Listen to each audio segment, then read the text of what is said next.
جو اپنے رب کی طرف سے ہدایت پر ہیں اور وہی لوگ فلاح پانے والے ہیں۔ اس کے بعد جو چند آیتیں ہیں، 14-15 آیتیں ہیں، ان میں منکرین نے آیات کا، کفار کا ذکر ہے کہ جو لوگ مانتے نہیں ہیں، جن کی دلوں کے اوپر مہر ہیں، ان کو محمد رسول اللہ صلی اللہ علیہ وسلم کی تعلیمات، آپ کی امامت اور آپ کی تبلیغ بھی ان پر کچھ اثر نہیں رکھتی۔ گو نبی کریم صلی اللہ علیہ وسلم رحمت ہیں، معجزے عطا ہوئے، اور آپ پتھروں کو کلمہ پڑھا سکتے ہیں، لیکن چونکہ وہ کفار، ان کے دلوں پر فی قلوب مرض، دلوں کے اندر اگر امراض ہیں تو وہ پھر بھی ایمان نہیں لائیں گے۔ سرکار کی تبلیغ کا کوئی شک نہیں، لیکن ان کے جو دلوں کا جو مرض ہے، اس کی مرض کی وجہ سے وہ لوگ ایمان نہیں لائیں گے۔ تو اس کا مطلب یہ ہے کہ جب انسان کا دل کالا ہو جائے تو پھر ہر اچھائی کے اندر بھی انسان کیڑے نکالتا ہے، اچھائی کے اندر بھی برائی۔ یہی وجہ ہے کہ لوگ متقی، پرہیزگار اللہ والوں، مسجد کے اماموں، علماء کے خلاف باتیں کرتے رہتے ہیں کہ یہ مولوی کیا ہیں، امام کیا ہیں، ہر وقت ان کے کردار کے اندر کیڑے نکالنے کی کوشش کرتے رہتے ہیں۔ لیکن اللہ تعالیٰ ہدایت دے، اللہ تعالیٰ سب کے دلوں کو صفائی عطا فرمائے۔ اس کے بعد رکوع نمبر 3 میں اللہ پاک نے وَإِذْ قَالَ رَبُّكَ لِلْمَلَائِكَةِ إِنِّي جَاعِلٌ فِي الْأَرْضِ خلیفہ، یہ وہ آیت ہے کہ جس میں اللہ پاک نے آدم علیہ السلام کی تخلیق کا ذکر کیا کہ آدم علیہ السلام جب بنائے گئے تو اللہ پاک نے صاف فرمایا، پھر آگے چل کر فرمایا کہ ان کو علوم سکھائے، اور پھر حکم ہوا کہ سارے سجدہ کریں۔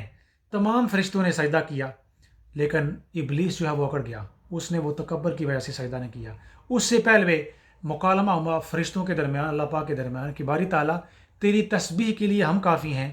تو اللہ پاک نے فرمایا یہ آدم علیہ السلام کو آپ نے کیوں پیدا کیا؟ تو اللہ پاک نے فرمایا کہ جو میں جانتا ہوں تم نہیں جانتے۔ پھر اس کے بعد سجدے کا حکم ہوا، فرشتے سجدے میں گرے، شیطان نے انکار کیا کہ میں بہتر ہوں، غرور کیا۔ تو اس کا مطلب ہے کہ قیامت تک جو بھی بندہ تکبر کرے، علم پر، اپنے نام و نسب پر، اپنے کلام پر، اپنے یعنی خاندان پر، اپنی خیش قبیلے پر، دنیاوی کسی نعمت پر بندہ تکبر اور غرور کا شکار ہو جائے تو بہت زیادہ چانس ہوتے ہیں کہ انسان گمراہ۔ عاجزی اور انکساری کے اندر اللہ پاک نے بڑی برکت رکھی ہے۔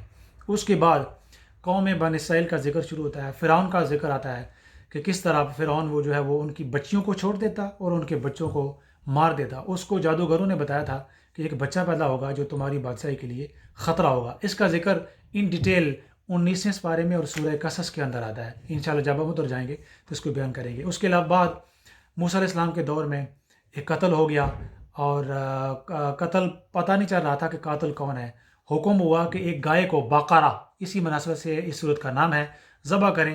تو موسیٰ علیہ السلام کی قوم نے بجائے اللہ کے حکم پر عمل کرنے کے، انہوں نے طرح طرح کے سوالات شروع کر دیے۔ وہ گائے کیسی ہو، اس کا رنگ کیسا ہو، وہ بچہ دینے والی ہو یا بغیر بچے والی ہو، تو وغیرہ وغیرہ اس طرح کے سوالات کیے۔ تو جتنے انہوں نے سوال کیے، پھر وہ اس کے جواب میں وہ اتنا تنگ ہو گیا کہ ایک ہی گائے تھی۔ تو مطلب یہ ہے کہ انسان اگر ان دین کو آسانی کے ساتھ عمل کرے تو ٹھیک، ورنہ جتنا اس کے اندر جائے گا، تنگی پیدا کرے گا، خود تنگ ہوگا۔ تو پھر وہ ایک ہی گائے تھی، اور جب وہ حکم ہوا کہ وہ جب گائے جب ذبح ہو جائے، اس کا ایک ٹکڑا مقتول کو مارا جائے، مقتول زندہ ہو کر بتا دے گا کہ کس نے قتل کیا ہے۔ پھر اس کے بعد وقولوا للناس حسنا، کہ لوگوں کے ساتھ معاشرے میں، آگے 8ویں رکوع میں ذکر ہے کہ کیسے بات کی جائے۔ اس کے بعد 10ویں اور 11ویں رکوع کے درمیان میں جادو کا ذکر ہے کہ جو جادو کرتا ہے کرنے والا، یہ شیطانی عمل ہوتا ہے، اور میاں بیوی اور سوسائٹی کے اندر جو لوگ جھگڑا کرواتے ہیں، یہ بات صحیح نہیں ہے، اچھی نہیں ہے، اس سے بچنا چاہیے۔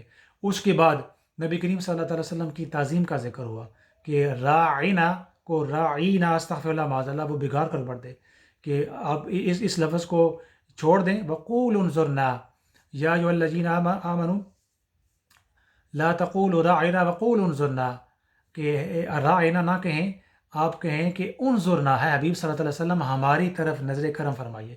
تو یہ در حبیب صلی اللہ علیہ وسلم کی دربار کے ادب اور تعظیم اس کے اندر سکھایا جا رہا ہے۔ اس کے بعد آگے آیت نمبر 125 27 13 14 رکوع کے بعد حضرت ابراہیم علیہ السلام کی دعاؤں کا ذکر کہ کیسے کعبے کی بنیاد رکھی، کیسے کعبے کو بنایا، اور پھر 3 دعائیں کی۔ علماء لکھتے ہیں کہ 3 دعائیں قبول ہوئیں۔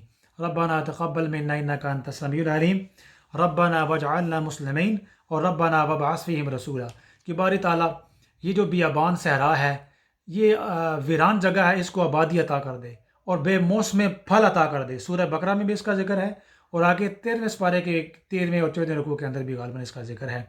تو رب تعالیٰ نے مکہ اور مدینہ اور سرزمین کو مالا مال کر دیا، یعنی تیل دے دیا، تیل آئل، اور آئل ایسا دیا، تیل، وہ تیل دے کر دنیا کا خزانہ، دنیا کی جو پھل ہیں وہ لے سکتے ہیں۔ آج بھی اگر مکہ مدینہ میں جائیں تو شاید دنیا کی بعض کونوں میں بعض پھل نہ ہوں، لیکن دنیا کے سارے پھل وہاں پر موجود ہوتے ہیں۔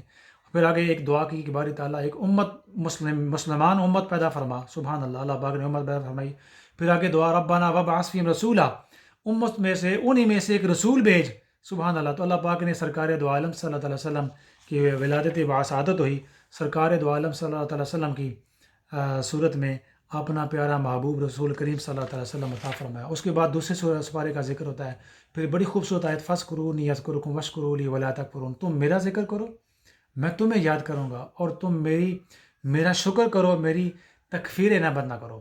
پھر جو مقتول شہداء ہیں وہ زندہ ہیں، ان کا ذکر ہے۔ پھر آگے ذکر ہے کہ اللہ تعالیٰ تمہیں آزمائے گا، جان مال دولت لے کر تمہیں آزمائے گا، لیکن ان لوگوں کے لیے خوشخبری ہوگی جو لوگ صبر کریں گے۔ پھر فرمایا انا للہ و انا، جو جن لوگوں کو مصیبت پہنچتی ہے وہ کہتے ہیں ہم بھی اور ہمارا جو کچھ ہے وہ ہمارے اللہ کے مالک ہیں، اور ہم ایک دن اللہ کی طرف لوٹ کر جائیں گے۔